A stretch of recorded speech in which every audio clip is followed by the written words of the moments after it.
I was able to turn that into $6,000 within a 2-week span. Big man! Yo!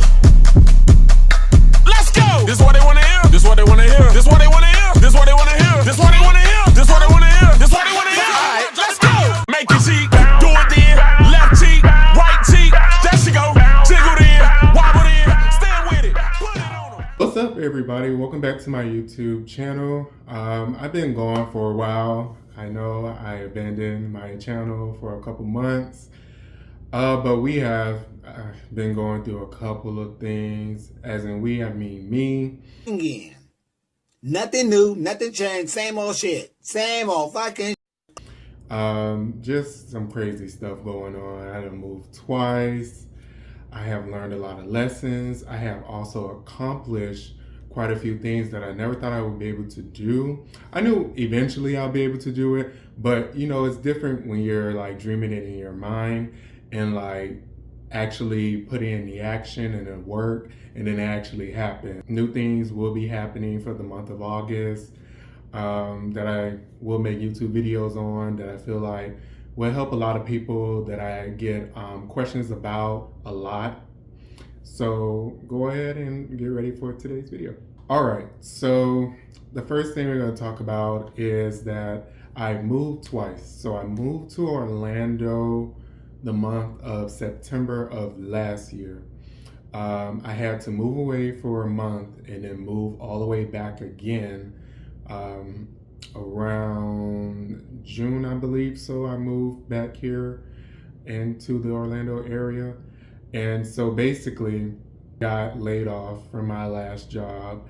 And honestly, I was kind of great that it happened because I honestly wasn't happy there. And that's honestly what I have been trying to avoid moving forward for my career was if I'm not seeing myself being valued, if I do not see myself gaining additional knowledge, or if I don't even see myself being able to move up vertically within a company, I'm really not going to stay there for more than a year. And that's basically what I ran into with my last job. It was honestly a false advertisement. And it was brought up in the team town hall meeting, basically, that, hey, everyone's role is getting changed. And basically, if you do not want to be here, this is basically what my director was telling us during our town hall meeting. He was like, you know, our company has new requirements and everything. Our team needs this and that. And this comes with changing people's job description, job title, adding new titles. But it has nothing to do with basically what you were hired for.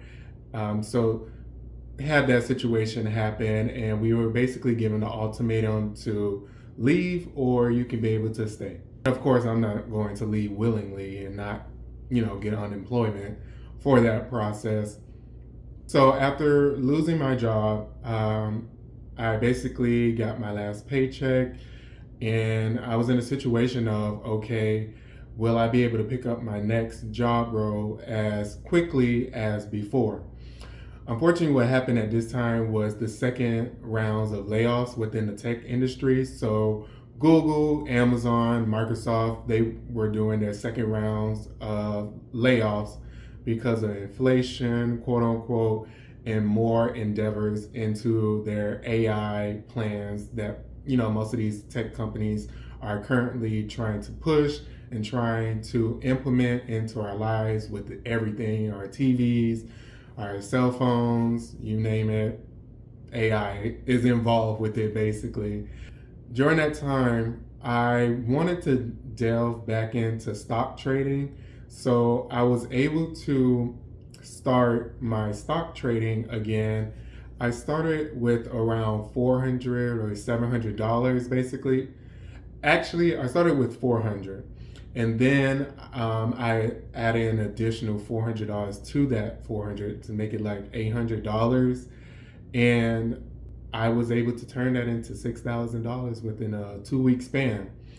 And that was such a big accomplishment because the most my balance had ever risen to was $3,500, but that's because I was only doing it to make additional income, to pay any additional bills, and hopefully multiply that. But at that time, back in 2020, 2019, I wasn't really taking it as seriously as most recently last year. And so I was able to turn that into $6,000, which was mind blowing. My ultimate goal was $10,000 because earlier last year, in December, I sold my Toyota Camry because I just felt overwhelmed, basically. I was starting my new job. Yes, it was actually higher paying than my previous role, but I wanted to give myself a break, basically. I was tired of being exhausted from not just the payments, honestly. It was really just dealing with the bank that I was banking with. It was a credit union all the way in California. Then, as well, on top of that, the maintenance was just dragging me down. Putting on a new set of tires, you would think for a Camry would be like easy $500. That's if you want like the ultra basic tires on your car. I do drive a little aggressive, so I cannot just put eco tires on my car. They have to be at least summer tires or all season Grand Touring tires, basically, that have good tread wear. And with good tread wear comes a higher price. And so we're talking about easily, because you got to get your alignment and all that stuff. I was easily coming out the pocket of like $800 every time. Every about 8 months, I will come out $800 out of my pocket. $600 to $800.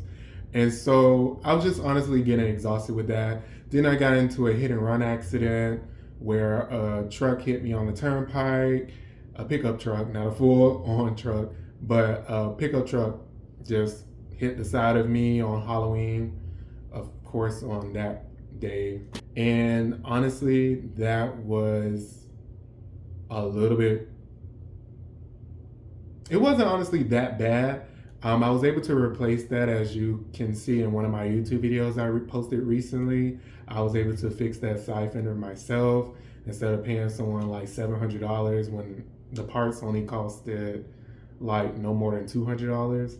And I pretty much got it bang on. It's just I don't have the equipment to paint it, OEM paint the side fender. So as of right now, I don't have a car. I just got laid off, but I just made $6,000. And then at that time, I re-enrolled back into school as well. And unemployment at this point hasn't even started yet. My unemployment didn't even start until 2 months later. So during those 2 months of me stock trading, I was able to pay my bills and everything. And then that's when the student financial aid kicked in. And then unemployment kicked in about 2 months later. And so I had a situation where I did, splurge a little bit, for a trip for me and my friends and everything. Shout out to my best friend. She recently just got married. So I wanted to treat us, and plus I've been locked in my apartment basically for months, not having a car and stuff and having everything delivered to me. I just wanted to go out and have fun. And so I was able to do that. In hindsight, I don't regret it.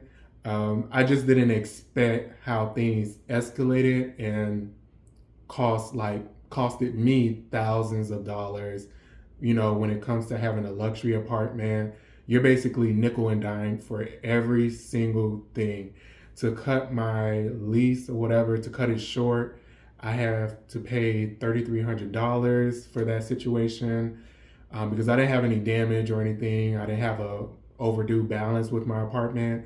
I just cut my lease because a situation happened where I was down to my last $2,000. However, I was laid off in February, but I got a job, not a job offer, but I was given a verbal offer in March, at the beginning of March. And I was under the impression that, hey, I'm supposed to get my offer letter in the next 2 weeks. I'm good. I'm scot-free. I got $6,000 in my account. I have no problems to be worried about. So I thought. And so it turned out, it seems like to be a company thing that I'm currently working for, is that your offer letter comes after 2 months. So I was in a situation where I'm like, okay, I'm about to start work in a couple of weeks. I don't really need to, I have more than enough money. But yes, my account got down to $2,000 and I applied for rental assistance just to pay for 1 month, just to give myself that extra room. So I applied for that early. Everything got towards the end of April, and my luxury apartment corporate office stated that they will not accept rental assistance from nobody. Their life figured out, but then life said, I got some bad news for you. They don't care if it's from the state. They didn't care if it was directly from the county, which is the method that I did. I got it directly approved from the county. They even added on top, just in case if I get charged a late fee, because, they have to send the check through the mail. And, of course, people cannot control how quickly a check can be mailed to a recipient, basically. And so I was told 1 week before May rent that, hey, we no longer can accept your rental assistance because our corporate office stated that they cannot accept rental assistance from nobody, possibly stemming from the pandemic when everyone was getting rental assistance. I left for a month and then came back after working at my job for about 2 weeks, and I moved into my new apartment. It may look a little bit similar, just a different coat of paint on the walls, but we'll talk about that later in another video. So from that domino effect of me waiting on my offer letter, stressing out whether or not if I'm going to have enough money to move, also doing my deposit, just be lucky that you're in a relationship, because if you're single, everything just falls on you. If you don't come from a well-off family, a lot of things are just stressful to deal with on your own financially. Just like I stated earlier, it costed me $3,300 just to break my lease early. So, you have to be mindful of these things when you're saving your money, is that things can get expensive very quickly, essentially. Getting a U-Haul, paying for a storage unit. I had to pay $200 a month for my storage unit. So all these amounts just start to stack up on each other, and you can see how easily $6,000 can disappear. And that's not even the full $6,000, because mind you, I did go on vacation. I also continued to pay other bills. So you can see how the money was dwindling quite quickly, because unemployment here in Florida is complete crap. But that did teach me something as well, that if I can survive off of $550 every 2 weeks, I can be able to survive off thousands of dollars a month. I just need to pace myself and where I'm placing my money at, and how am I planning to multiply that money into retirement, basically. So I recently did open up myself an IRA. I will talk about that in a different video, because I was doing my stock trading.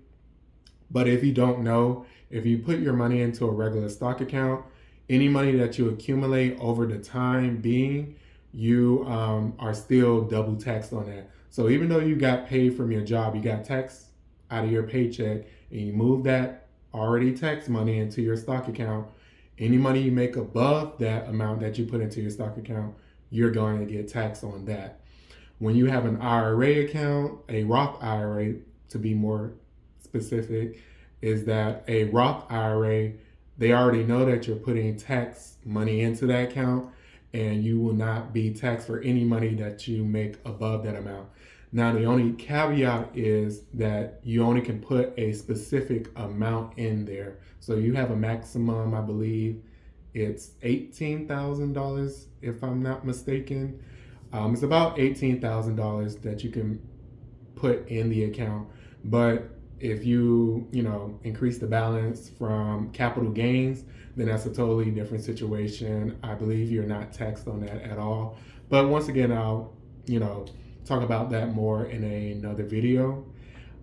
So In other news, the only other thing that I have going on is that I do plan on purchasing a new car, actually a newer year, and a lot faster. I'm not going to give too much details, but this one is going to be a little bit more elevated, a lot more features. I can't wait to do that. So stay tuned and make sure you subscribe to my YouTube channel because I will be coming out with that reveal in about a week and a half.